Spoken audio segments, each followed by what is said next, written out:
They would think him a ghost or a walking corpse, would perhaps shrink in terror from him at first. But that thought brought another. He must not walk in on Helen too abruptly. The husband she had buried 10 days ago must not appear too suddenly, or the shock might easily kill her.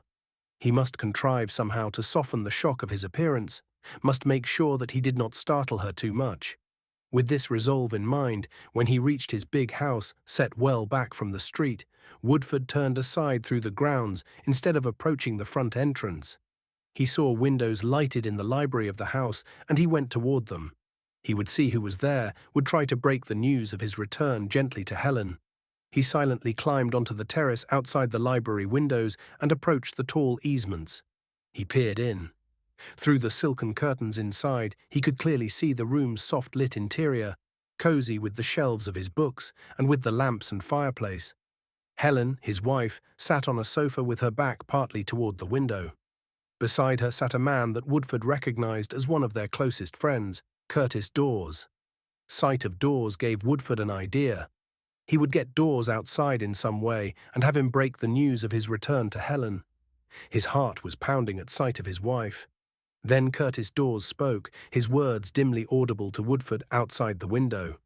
"Happy, Helen?" he was asking. "So happy, dear," she answered, turning toward him. Out in the darkness, Woodford stared in perplexed wonder. How could she be happy when she thought her husband dead and buried? He heard Curtis Dawes speaking again. "It was a long time," the man was saying, "those years that I waited, Helen." She laid her hand tenderly on his. "I know, and you never said a word. I respected so your loyalty to John." She looked into the fire musingly. "John was a good husband, Kurt. He really loved me, and I never let him guess that I didn't love him, that it was you, his friend, I loved. But when he died, I couldn't feel grief. I felt regret for his sake, of course, but underneath it was the consciousness that at last you and I were free to love each other." Dawes's arm went tenderly around her shoulder.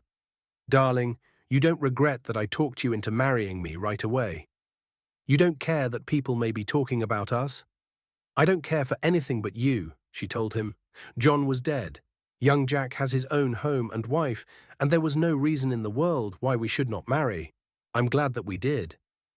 In the darkness outside the window, a stunned, dazed John Woodford saw her lift an illumined face toward the man's.